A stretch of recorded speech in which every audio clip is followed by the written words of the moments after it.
Your soul is screaming for focus, but your mind is drowning in noise. Every single day, your mind is a war zone, scrolling, comparing, doubting, burning hours on things that drain you while your dreams rot in the background. You're exhausted, overwhelmed, and terrified. What if this is all there is? But what if I told you there's a secret weapon forged 2,600 years to slay distraction, silence chaos, and make focus your superpower? Ancient Buddhist masters didn't have apps, yet they hacked the human mind to conquer suffering, build empires of inner peace, and live with razor-sharp purpose. Their secrets aren't locked in temples, they're here. In this video, you'll steal 6 forbidden lessons to shatter the chains of guilt and procrastination like a blacksmith melting iron. Rewire your brain to crave discipline, not dopamine. Unlock a focus so fierce you'll outwork anyone without burning out. But these aren't cute quotes. These are mind-altering truth. Like the monk who stared into a waterfall for 9 years to master concentration, or the samurai who practiced one sword strike 10,000 times. This is about ruthless self-mastery. You'll discover the one phrase Buddha used to kill anxiety works in 10 seconds.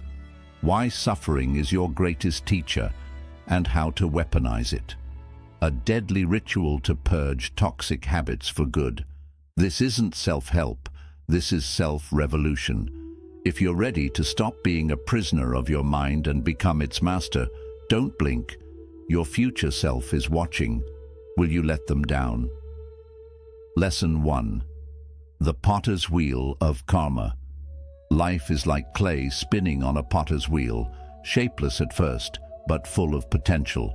You are the potter. Your hands, your choices, your actions, they shape the final form. But too often, people blame the spinning wheel of fate, luck, or circumstances beyond their control. They wait for life to mold itself, unaware that the real power has always been in their hands. In Buddhism, karma is not a mystical force of luck. It is intentional action, the energy you put into the world, and the way it ripples back to you. Every thought, every choice, every response is a brushstroke on the canvas of your destiny. Blaming others for your struggles is like letting someone else sculpt your clay. It strips you of your power, but responsibility is not a burden, it is freedom. The moment you take full ownership of your life, you reclaim the ability to shape it. Buddha once said, "You are the heir to your actions. Whatever you sow, you reap." Let that sink in. Every challenge you face is a reflection of something you either created, allowed, or ignored. And this realization is not meant to shame you, it is meant to awaken you. Because if your past choices built today's reality, your present choices can build a new future. Imagine waking up every morning and declaring, "Today, I create my reality." How would that change the way you show up? Would you still let distractions pull you away from your goals? Would you still waste time waiting for someone else to fix things for you? And at night, before you sleep, ask yourself, what did I contribute to today's challenges? This practice isn't about guilt, it's about clarity. When you take radical ownership of your actions, you take radical control of your life. So ask yourself, what clay are you letting others mold for you? Are you shaping your life with intention, or are you allowing external forces, society, fear, opinions, to dictate its form? How different would your reality look if you owned 100% of your choices? The potter's wheel keeps spinning. The question is, will you take control and shape your life? Or will you let the clay harden into something you never intended? 2. The bridge of right intention. Life is a bridge suspended over turbulent waters. On one side, uncertainty, regret, and stagnation. On the other, clarity, purpose, and fulfillment. The only way to cross is by laying down planks, each one a conscious goal, a step forward. But here's the truth. Most people never build their bridge. They stand at the edge, lost in vague wishes, waiting for direction to appear. But direction isn't found, it's created. Buddhism teaches the principle of right intention. It is the foundation of the Noble Eightfold Path, a guide to wise living. And at its core it says, clarity of purpose eliminates suffering. Think about that. Most pain in life doesn't come from failure. It comes from hesitation, from wandering without a map, from chasing what is not meant for you. The Buddha taught, a disciplined mind brings happiness. Because when your mind is undisciplined, your energy scatters. You chase distractions, compare yourself to others, and wonder why life feels directionless. But when your mind is focused, when you act with clear intention, you stop drifting and start building. Too many people set goals like fragile paper boats, vague, weak, easily sunk. They say, I want to be successful, but they never define what success means to them. They say, I want to be happy, but happiness isn't a destination, it's a result of how you live each day. This is why Buddhist wisdom urges specificity.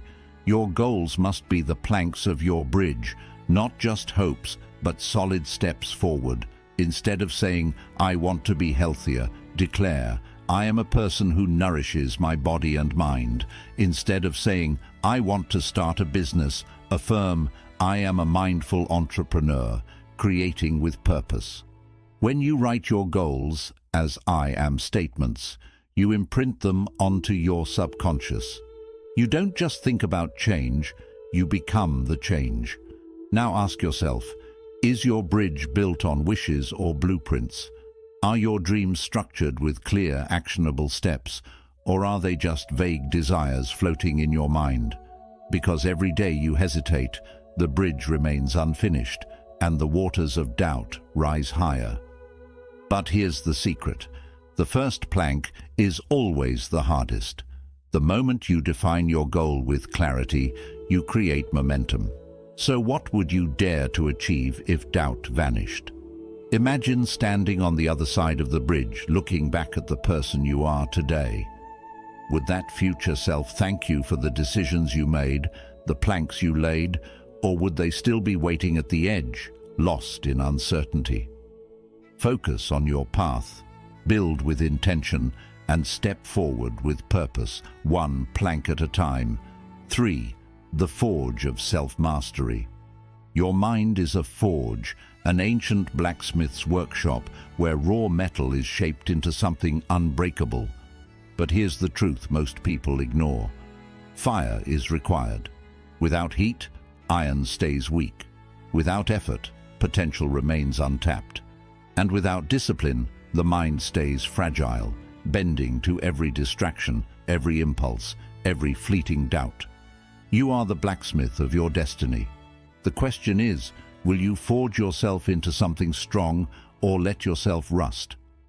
Buddhist monks dedicate lifetimes to mastering the mind because they understand a simple truth. Growth is not optional. Stagnation is suffering.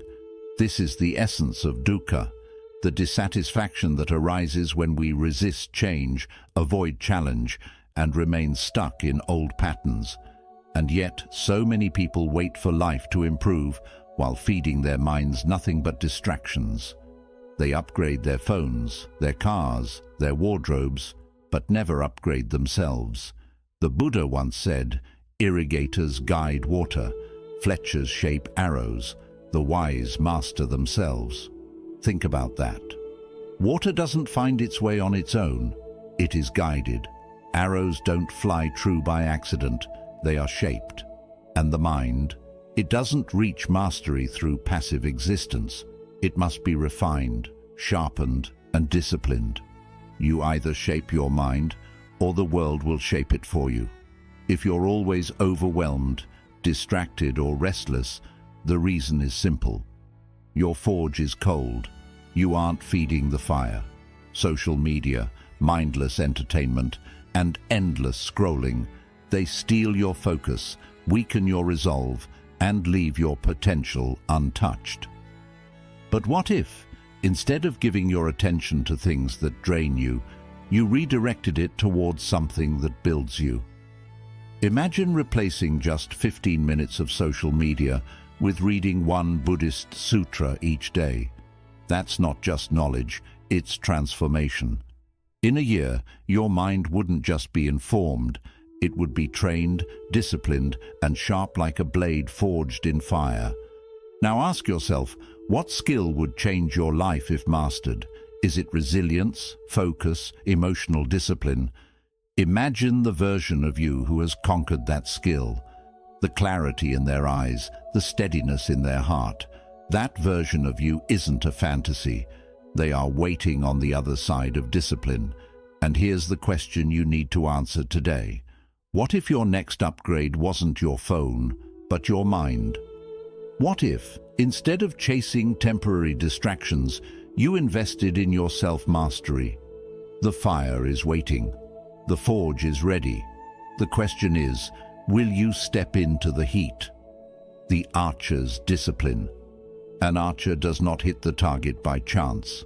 They stand firm, they align their stance, they steady their breath, and only then, with precision, do they release the arrow. Discipline is this stance, focus is the arrow, and your goals, they are the target. But here's the truth. Most people never hit their mark, not because they lack talent, not because they aren't capable, but because they never hold their stance long enough. They waver, they rush, they quit. Buddhism teaches the principle of ethical discipline. But discipline is not about restriction. It is about creating a framework strong enough to support your freedom. Imagine a river with no banks. It floods, directionless, destroying everything in its path. But when given structure, it flows with power, cutting through mountains. Your habits, your routines, your daily discipline, these are the banks that guide the river of your life. The Buddha once said, "Drop by drop, the water pot fills." Likewise, the wise accumulate goodness little by little. Think about that. Success, wisdom, focus. These are not built-in grand sweeping moments. They are the result of small, consistent actions, repeated until they become who you are. Yet, most people underestimate the power of tiny acts. They think 5 minutes of meditation too little to matter. They believe reading one page of wisdom daily won't change them. But just like a single drop of water seems insignificant, over time it fills the pot. Over time, it reshapes you. The mistake most people make is waiting for motivation. But motivation is like the wind, unreliable. Discipline is the archer's stance. It keeps you steady, even when the wind shifts. The secret? Attach new habits to existing routines. Don't just say, "I'll start meditating." Instead, link it to something you already do. Brush your teeth. Meditate for 5 minutes right after. Drink coffee. Write down 3 things you're grateful for before the first sip. When habits are anchored to something familiar, they become automatic. They become part of you. Now ask yourself, what daily arrow are you failing to release? What is the one small habit, the one drop of effort that could transform your life if repeated daily? Because no archer hits the target without practice, no river carves valleys without time, and no mind finds clarity without discipline. So, what's one habit that would revolutionize your year? Picture yourself a year from now, more focused, more disciplined, more in control. That version of you, they are built one drop at a time, one arrow at a time, one habit at a time. Will you take the shot? 5. The riverbank of equanimity. Life is a river, unpredictable and untamed. Some days the waters are calm, carrying you effortlessly forward. Other days they rage, pulling you under, dragging you into currents of stress, doubt, and frustration. Most people spend their lives fighting the current, exhausting themselves over things they cannot control. But true wisdom is not found in resisting the river. It is found in becoming the riverbank, steady, grounded, unshaken. Buddhism teaches equanimity, the art of balance. It is the ability to remain unmoved by external chaos because your foundation is within. This is where Buddhism meets Stoicism, where peace is not found in changing the world, but in anchoring yourself in what you control. The Buddha said, "Peace comes from within. Do not seek it without." Yet most people look for peace in all the wrong places. They try to control other people, obsess over the future, and agonize over the past. They fight against the river instead of standing firm on the bank. The truth is, there are only three things you can ever control: your breath, your effort, and your ethics. Everything else? It's just water. You cannot control how others treat you, but you can control how you respond. You cannot control the storms of life, but you can control how you prepare for them. And yet, how often do we waste energy on things outside our reach?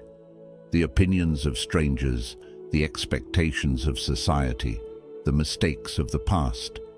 But what if, instead of trying to control the uncontrollable, you mastered what was already within your grasp? Here's a simple practice. When stress rises, ask yourself, is this mine to solve? If the answer is yes, take action. If the answer is no, visualize placing it in the river and letting it drift away. Imagine watching your worries float downstream, dissolving into the flow. Because the more energy you waste on what you cannot change, the less power you have to shape what you can. So ask yourself, what river are you trying to swim against? Is it the need for validation, the fear of uncertainty, the desire to control outcomes that were never yours to dictate? Now, imagine how much energy you would reclaim if you simply let go, if you stopped fighting and instead stood firm. Because true focus is not just about where you direct your attention, it's about what you choose to release. The river will always move, the world will always change, but your power is not in stopping the current. It is in standing strong, grounded in what is truly yours. Will you keep struggling against the flow? Or will you become the riverbank, steady, unshaken, and free? 6. The phoenix of right view fire destroys, but it also creates. The forests that burn are the same ones that grow back stronger. The metals that melt in the forge are the same ones that... But Buddhism teaches right view. It is the ability to see clearly, to reframe suffering, to recognize that pain is inevitable, but suffering is optional. The Buddha's wisdom reminds us that what breaks you is often what builds you. Think about your own life. The setbacks that felt like endings, the rejection, the failure, the moments of despair. What if they weren't punishments, but preparations? What if, instead of being buried, you were being planted? Every great transformation is preceded by a trial. The fire isn't there to destroy you, it's there to refine you. When life knocks you down, don't ask, "Why is this happening to me?" Ask, "How is this happening for me?" This shift in perspective changes everything. The failed business, it forced you to innovate. The broken relationship, it taught you self-worth. The missed opportunity, it redirected you towards something greater. Every setback carries the seed of rebirth, if you choose to see it that way. Here's a simple practice. After every failure, write down one sentence. This happened for me because... fill in the blank. Maybe it's teaching you resilience. Maybe it's revealing a truth you ignored. Maybe it's clearing the path for something better. At first, your mind will resist because pain demands blame. But when you shift from victim to student, every loss becomes a lesson, every fire becomes fuel. So ask yourself, What fire are you avoiding that could rebirth you? What challenge, what risk, what difficult truth are you running from, when in reality it is the very thing that could transform you? Because no phoenix rises without first facing the flames. No person grows without first facing struggle. The fire is inevitable. The question is, will you let it consume you, or will you let it refine you? Your greatest failures are not roadblocks, they are divine redirections. What if your worst moment was not the end, but the beginning? What if years from now you look back and realize this fire was the moment you were reborn? Will you fear the flames, or will you rise? Bonus lesson: the lighthouse of prioritization. A lighthouse does not chase after ships, it does not flicker with uncertainty, nor does it drift with the tides. It stands strong, unwavering, casting its light so that others may find their way. But most people are not like lighthouses. They get lost in the storm, pulled in by distractions, swayed by obligations, saying yes to everything, and then wondering why they feel lost. Focus is not just about what you choose to do, it's also about what you choose to ignore. Zen teaches Ichigo Zamai, the practice of total immersion in a single task. It is the discipline of doing one thing with full attention, not half-heartedly, not while multitasking, but with your entire presence. Yet, in today's world, people treat busyness as a badge of honor. They jump from one task to another, checking notifications, replying to messages, chasing the urgent while ignoring what truly matters. In doing so, they scatter their focus, weaken their will, and dilute their purpose. The Zen masters had a simple mantra: when walking, just walk. When eating, simply eat. It sounds obvious, but ask yourself, when was the last time you truly focused on doing only one thing? Every time you say yes to a distraction, you say no to mastery. Every moment spent on trivial things is a moment taken from your true purpose. The greatest minds in history didn't achieve success by doing more. They succeeded by doing less, but with greater focus and excellence. Bruce Lee once said, "I do not fear the man who has practiced 10,000 kicks once, but the one who has practiced a single kick 10,000 times." This is the essence of deep focus. Stop spreading your energy across meaningless pursuits and instead channel it into something that truly matters. Here's a simple technique.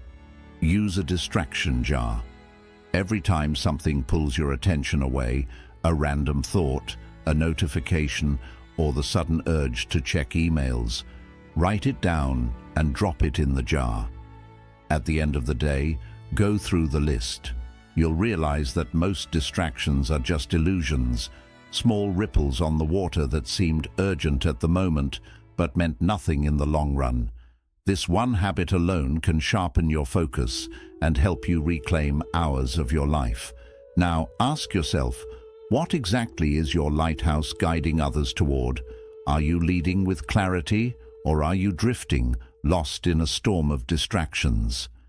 Because here's the truth. Every time you chase what doesn't matter, you move further from what does. Every time you choose busyness over purpose, your true work remains unfinished.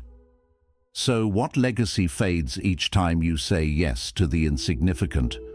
What masterpiece remains incomplete because your focus is stolen by noise? The world is full of distractions, but you are the lighthouse. Stand firm, shine your light, and guide your own life to shore. Now here's a quick summary of the 6 lessons. The potter's wheel of karma. Your choices shape your life. Stop blaming others. Own your actions like clay on a wheel. Shape your life with intention. The bridge of right intention. Vague goals lead nowhere. Write them as I am statements to align with your purpose. The forge of self-mastery. Strengthen your mind every day. Replace distractions with wisdom, for iron sharpens iron. The archer's discipline. Small habits, like a 5-minute meditation, build into unshakable focus. Consistency creates intensity, the riverbank of equanimity. Let chaos flow like water. Control only your effort, your ethics, and your energy. The phoenix of right view, turn setbacks into wisdom. Suffering is not punishment, it is your teacher. You are not here just to survive the storm. You are here to dance in the rain, to find stillness in chaos, strength in surrender, and freedom through discipline. The Buddha taught that all that we are is the result of what we have thought. Every mindless scroll, every doubt, every "I'll start tomorrow" shapes your destiny. But today, you hold the pen. The Zen masters say, when you reach the top of the mountain, keep climbing. Focus isn't a destination, it's the art of falling in love with the climb. The world will try to drown you in noise, but your breath is your anchor. Your goals are your compass. Your mind, a garden only you can tend. So ask yourself, will you let life happen to you, or will you take charge and shape your own path? The way is not in the sky, the way is in the heart. Buddha. A student once asked, "How do I find peace?" The master replied, "Stop losing yourself in what the world wants and start discovering what your soul truly needs." If this resonated with you, like, share, and type "yes" in the comments if you're ready to focus like a master. And join a community of seekers transforming chaos into clarity. Your journey starts now, but only if you choose to take the first step.